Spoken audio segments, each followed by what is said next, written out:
यदि आप हमारे चैनल के सभी गाने को पसंद करते हैं तो डीडी प्रोडक्शन हाउस के यूट्यूब चैनल को लाल बटन दबा के सब्सक्राइब करें और घंटी के निशान को जरूर दबाएं। प्रेम से बोलो शिव शंकर भगवान की। हमरा खातिर देवघर से टिकली ले ले आइया। हमरा खातिर देवघर से टिकली ले ले आइया।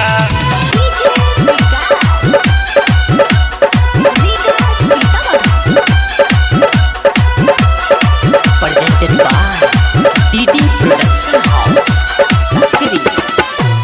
जाता रहे सैया बनिहा से जइहा, जाता रहे सैया बनिहा से जइहा।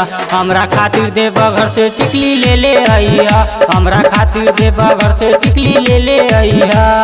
जाता रहे सैया बनिहा से जइहा, जाता रहे सैया बनिहा से जइहा।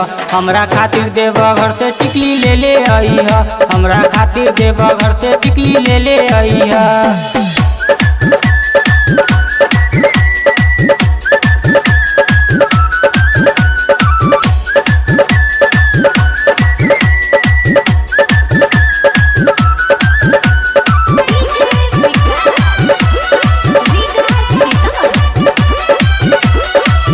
न भूलैहा कके याद ले ले अइहा आशीर्वाद, न भूलैहा कके याद ले ले अइहा आशीर्वाद। हमरो खातिर मांगलिहा भोला जी से प्रसाद। जइब पहुँच त बनल रहबा, जइब पहुँच त बनल रहबा।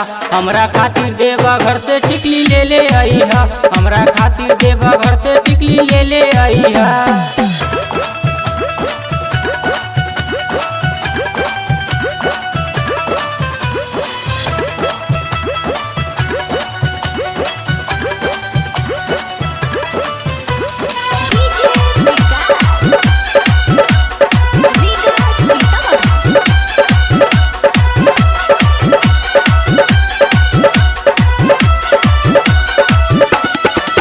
लागल मन में कलेश जैती देवघर के, लागल मन में कलेश जैती देवघर के।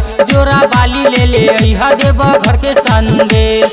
रंजन विकास कपू संग अइहा, मनुलाल दीवाना गाना तुम्ही गइहा। हमरा खातिर देवघर से पायल ले ले अइहा, हमरा खातिर देवघर से पायल ले ले अइहा।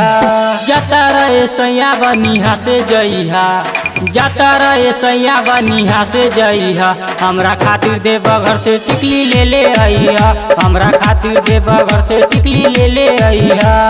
जाता रहे सैया बनिहा से जइहा, जाता रहे सैया बनिहा से जइहा। हमरा खातिर देवघर से टिकली ले ले अइहा, हमरा खातिर देवघर से टिकली ले ले अइहा।